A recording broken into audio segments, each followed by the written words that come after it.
Aujourd'hui, on s'attaque aux sorties littéraires de la fin d'année et je suis trop contente de vous parler de tout ça. Hello mes stars, j'espère que vous allez bien. Aujourd'hui, je vous retrouve dans une nouvelle vidéo où je partage avec vous toutes les petites sorties littéraires qui m'intéressent pour cette fin d'année. L'automne, c'est littéralement ma saison préférée, la fin de l'année aussi. Et c'est vrai qu'il y a quand même pas mal de sorties qui sont super intéressantes tout au long de l'année. Mais là, on va parler plus spécifiquement de celles qui sortent en cette fin d'année. Je fais genre ambiance automnale et tout ça, mais il fait encore chaud. Malheureusement, on n'a pas la luminosité que j'aurais souhaité parce qu'il fait littéralement super gris dehors. Ambiance automnale, on a dit, mais avec la chaleur. Donc j'ai quand même ma petite eau avec moi parce que je crève de chaud. Je viens juste de filmer un book haul, donc n'hésitez pas à aller voir le book haul si vous ne l'avez pas vu. Je vous mets la vidéo en barre d'infos. Et on va commencer tout de suite avec toutes ces petites sorties qui m'intéressent pour cette fin d'année. Il y en a uniquement 8 parce que je ne souhaite pas parler d'énormément de livres parce que pour moi c'est un peu poussé à la surconsommation et c'est pas quelque chose que je souhaite même pour moi.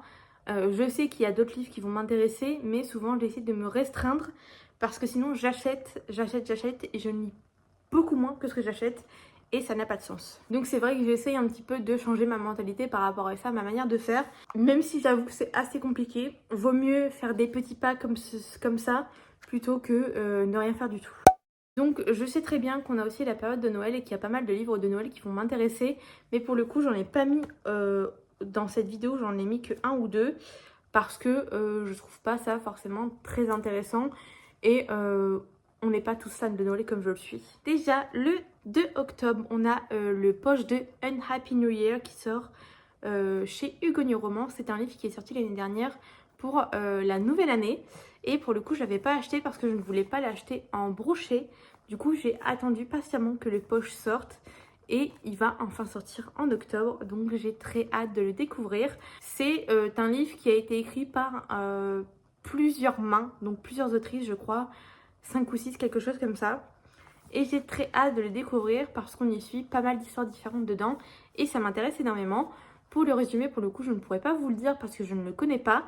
Mais je vous mettrai en barre d'infos du coup tous les livres dont je vous ai parlé dans cette vidéo pour que vous puissiez aller voir les résumés si vous le souhaitez. Toujours dans mon envie de découvrir un petit peu plus de dark romance et de dark romance safe entre guillemets, j'ai vu dans la vidéo d'Estelle par rapport aux sorties qui sont traduites en français. Il y a The Predator, donc de Runix, qui sort le 3 octobre. Apparemment, c'est une dark romance qui sort un peu du lot et qui n'est pas problématique, j'ai envie de dire, je sais pas si c'est le mot, mais elle en a tellement bien parlé que j'ai très envie de le découvrir. Malheureusement, je ne connais pas la maison d'édition, je n'arrive pas à trouver sur internet. Peut-être qu'on n'est pas assez proche de la sortie pour avoir plus d'informations que ça. Mais en tout cas, c'est un livre que je mets dans ma liste de livres que je veux potentiellement acheter. À savoir également que tous les livres dont je vous parle là, c'est pas forcément des livres que je vais acheter forcément. Ce n'est pas une obligation, c'est juste des livres qui me donnent envie. Le troisième livre dont je vais vous parler, c'est Mad Majesty, donc de Delinda Dane. Donc le 13 novembre, pardon. Et pour le coup, celui-ci, je vais tenter de l'acheter au FNR parce que j'y vais et c'est un livre de chez Hugonot Romans et c'est une trilogie, il me semble, de royauté. La couverture est juste magnifique, je vous la mets ici, il me tente énormément. Je ne connais pas du tout le résumé, mais moi, tout ce qui est royauté et avec des couronnes, des princesses et tout, j'adore. On n'est pas dans les contes de Disney, on est bien d'accord, mais tout ce qui est romance un peu royale, c'est mon petit péché mignon. J'en lis que très peu parce que je trouve qu'il n'y en a pas énormément qui m'intéressent.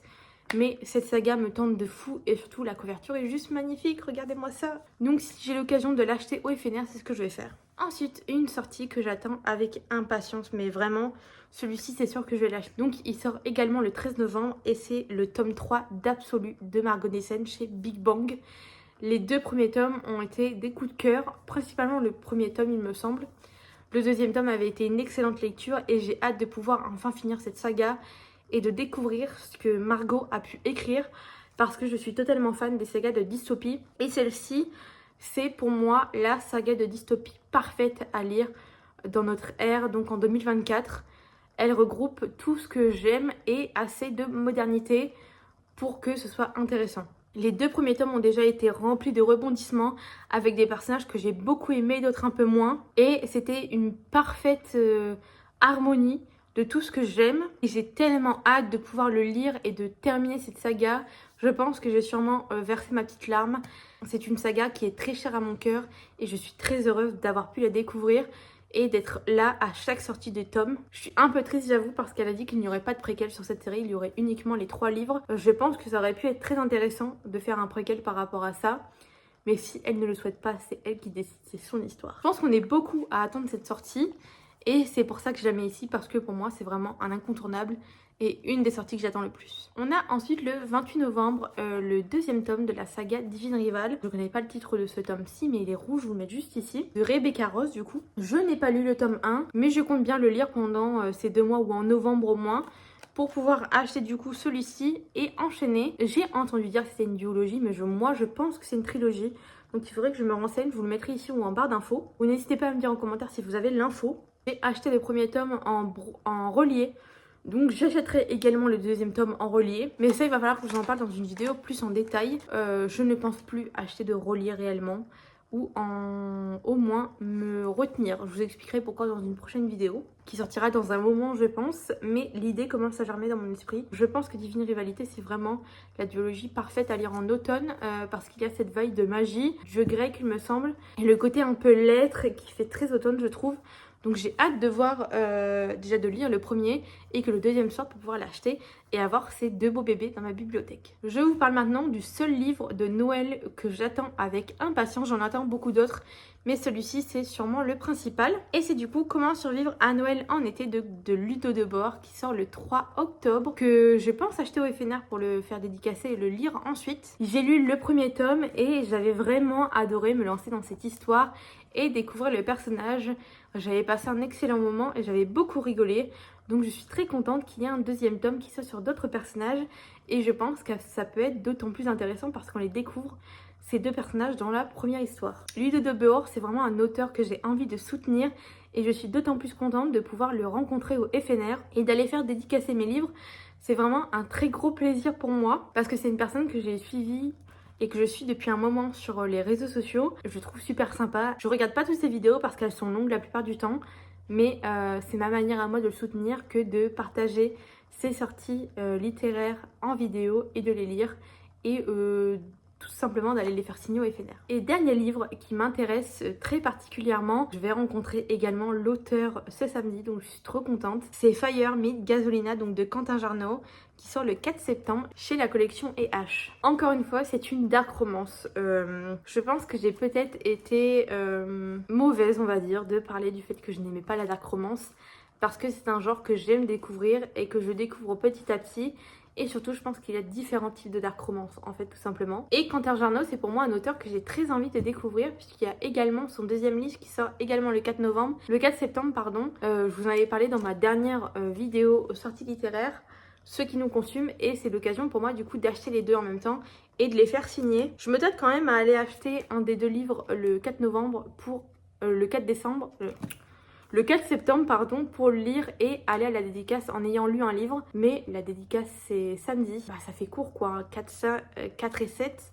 On est le 3, donc il faudrait que j'y aille demain et que je me dépêche de lire le livre. Honnêtement, j'ai pas envie de me dépêcher de lire le livre juste pour la dédicace et ne pas apprécier. Donc, je vais juste tranquillement aller acheter mes livres à la dédicace, les faire dédicacer et les lire par la suite. Donc, je sais que Fire Meet Gasolina, ce sera une trilogie de dark romance.